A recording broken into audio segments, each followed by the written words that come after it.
This is a Fiddlesticks one trick, and this is me. So, for the next 10 hours, I'm gonna try to learn Fiddlesticks in 3 steps. First, normal games, second, do some research, and third, play some ranked games.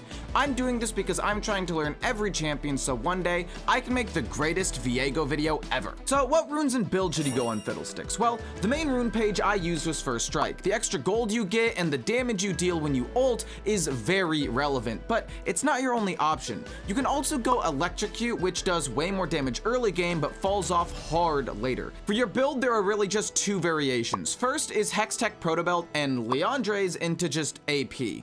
Protobelt gives you extra engage potential by helping you close the gap after you ult. The other build is Malignance into Leandre's into just more AP. Malignance allows you to ult more often and helps your ult deal more damage. Overall, I liked Malignance way more for the lower ult cooldown, but both are actually really good. Anyway, on to some normal games.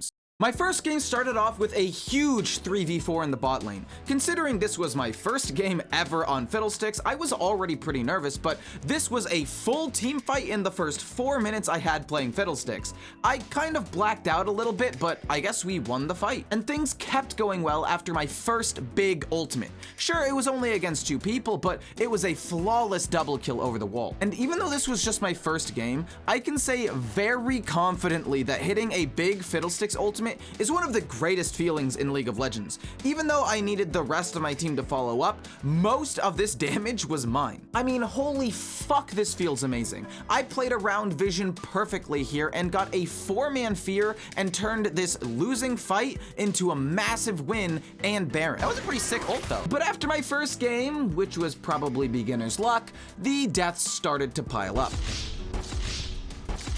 But I bounced back game 3 with the biggest suck of my entire life. Seriously, this Azir threw me into his team so I could do this.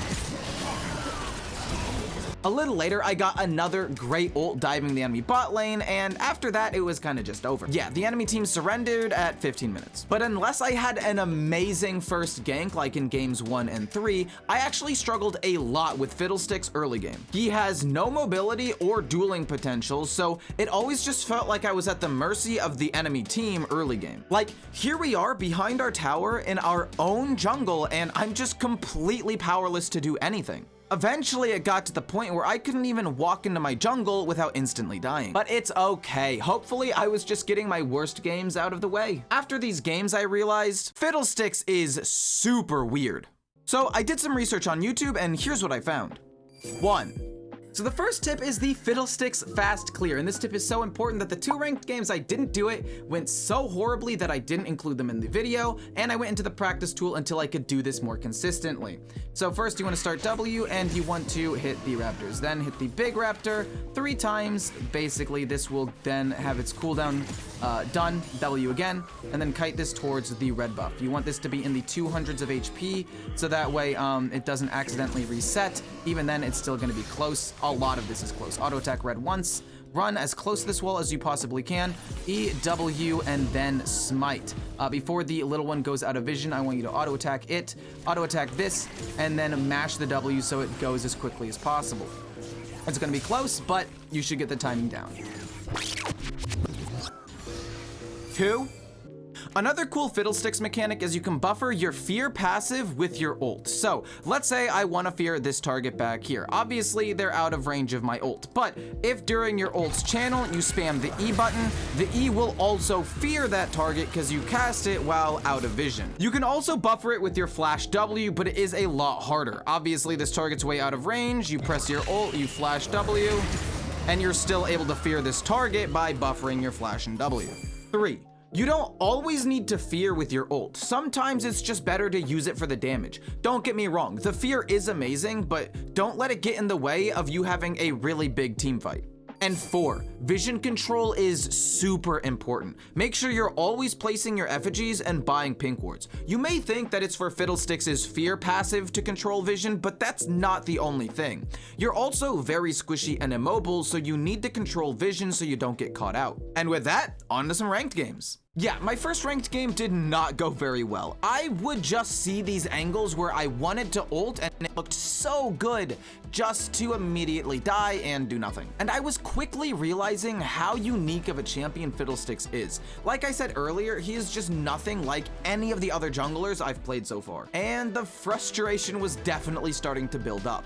But despite my frustration, I was more motivated than ever to learn Fiddlesticks. And in my next game, I had a totally deserved win on Fiddlesticks. Okay, even though I did pretty much nothing that game, this was the first ranked game where I actually started to understand what I was doing. I was starting to get smarter with my ults. It's hard to do, but you have to just find the balance between saving your ult for a great team fight, but not saving it so long that you miss a good opportunity. And even though I didn't win this game, this was the first game where I actually felt proud of my performance. And as I started getting better at my jungle clear, I started having more consistency in my early games too, even having the confidence to pull off tower dives like this. And I don't know why, but after this kill top lane, I knew it was gonna be my first really good ranked game. I was no longer scared of just ulting for a single kill like I was in the past. Before, I was like, but what if I need my ult for a big team fight? But now I'm just like, fuck it, let's kill him. The motto I told myself when using Fiddlesticks ult was, don't let perfect get in the way of great. And the more often you use your ult, the better you'll be at spotting great opportunities that can just win you games. After that, we just got Baron and won the game. And holy shit, after that game, the rest of this challenge was just a masterclass on how to play Fiddlesticks. I mean, to be fair, I didn't do too much this game, but I was definitely moving in the right direction, and I got pretty much every objective. And I did obviously need to steal this kill to make sure I ended positive this game. Unfortunately, this next game was probably one of the most disappointing games I have ever had.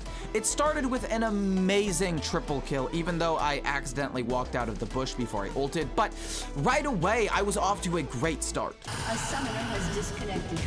And he rage quit. It's okay. I knew if Jax just came back, we would be able to win. So I did everything I could to keep us in the game with amazing ultimate after amazing ultimate. Maybe Jax didn't rage quit after going 0-3. Maybe he just disconnected and he was coming back right now. Right? Seriously, I was playing out of my mind this game. I was carrying every fight, and we were even up 2 dragons somehow. Maybe I should have surrendered like 10 minutes ago, but every time I would think, dang, I think this game is over, I would have one of the greatest team fights of my entire life. I mean, I'm out here getting quadra kills in a 2v5 after my bot lane got caught out. Fucking what? I mean, for fuck's sake, even if Jax came back now at 22 minutes, the game is still winnable. I mean, I'm huge. We're somehow winning every fight 4v5. But as you can probably guess, Jax did not come back, so we lost. Okay, take a deep breath. That game was actually super exciting, and I knew if I played half as well in my next games as I did in that game, I would have no problems winning. A summoner has disconnected. Another person quitting the game. Crazy. And just like that, I had 2 AFKs in a row. I mean, it wasn't as disappointing because I was actually kind of behind this game, but man, was I tilted. I actually got so tilted last game, I didn't record the defeat screen, but yeah, we lost that previous game. And I don't know if it was the rage after having 2 AFKs in a row or what, but I was not gonna lose this game. But we had a problem.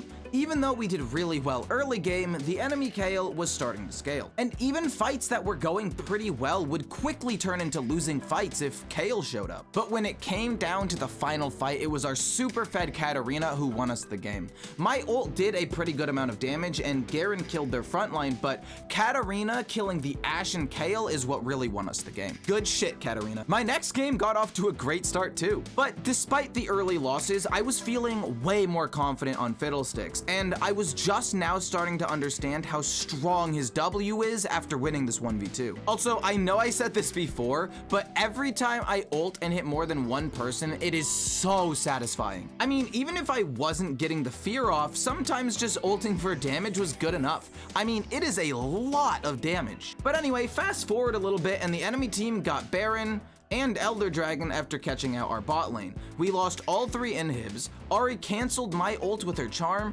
and Teemo died instantly. The game looked lost, but for some reason our Nexus hadn't exploded yet. And in the blink of an eye, Sivir somehow melted the entire enemy team, and we barely managed to survive. A few minutes later, our inhibitors respawned, and we won the last massive team fight and won the game. Not even worried for a second. And you see, most people would have taken a break after a 45-minute roller coaster like that, but not me. I'm just built different, I guess. Yeah, I hopped into my next game, and despite the mental fatigue, I was actually playing super well. In this game, I was against a Nocturne, and he probably thought he was pretty scary, but he hadn't met me yet. And let's just say I decided to have a little bit of fun this game. Fuck you! Oh god, please end. Wait, just end. But Nocturne definitely didn't. And my games just kept getting better and better. It's just wild to look back at the start of this challenge, knowing that I would have somehow thrown this fight, but instead, now, I got a kill and almost killed the other. A little later, I walked up slowly and stole the dragon. Just walked up, steal it, I guess. Then we won a big team fight. Anyway, I was really feeling myself this game, and I just wanted to ult into every fight that I could. Even when my team wasn't ready, I would just say, fuck it, and press R, and usually it would just work out. Yeah, after that fight, we just won the game. Seriously though, I am not the same player I was at the start of this challenge. I went from feeding my ass off early game to actually being super useful early game. Also, this Hui was typing and complaining all game, so as soon as I got my ult, I decided to gank him and tilt him off the face of the planet. And when my ult came back up, I decided to gank mid again, just to be a bit of an asshole. A little later, we were up like 27-8, so we decided to just do Baron. But when the enemy team tried to stop us, we decided to just kill him and win the game instead. Yeah, this champion is kinda broken. Honestly, I wish I had more bad games to show you how I learned Fiddlesticks, but I just didn't really have any more bad games at this point. Fiddlesticks is a really unique champion who is kinda just hard to understand at first. His whole kit revolves around scaring the living shit out of people by jumping at them from out of vision. But I learned that Fiddlesticks is all about the 3 Ps: positioning, practice, and patience. Positioning by playing around vision and not getting caught out due to your low mobility. Practice using your ult as much as possible and using the mechanics I taught you earlier so you can get used to his kit. And be patient with your ultimate. Learning how to ult well will come with time, but once you figure it out, it's like the stars align and every ult will feel amazing. Holy moly, this champion is fun. Unfortunately, this good fortune didn't last forever, and before I knew it, we were down 4-14 in my next game. And after I got 3-shot by the enemy Jhin, I realized this game might be a little bit doomed. But no matter how far behind we fell, I did everything I could to keep us in this game. And to my surprise, I was actually getting a lot of kills, and we were slowly starting to claw our way back into the game. But after one bad team fight, we just ended up losing the game. Which brings me to my last game, and oh boy, it started with an early 1v1 kill against the enemy Kazakhs. And after winning a few other small fights, my first ult gank got me another kill in the top lane. And because I had a Mal support in the bot lane who was already 0-4, I decided to spend most of my time in the top side. Until the enemy team was about to get their 3rd dragon, and I was kind of forced to go bot. Darius showed up too while Set was split pushing, so I knew we had to win this fight. And that's when I got one of the best ults of this whole challenge. Huge fucking ult, man. But even though we were winning fights, remember how I said Set was split pushing during that dragon fight? Well, now he was so strong, Darius couldn't 1v1 him anymore. But I knew if we could just keep winning the big team fights and getting objectives, the Set wouldn't actually be that big of a problem. And that's exactly what we did. And with an amazing score of 9, 1, and 16, I won the final game of this challenge.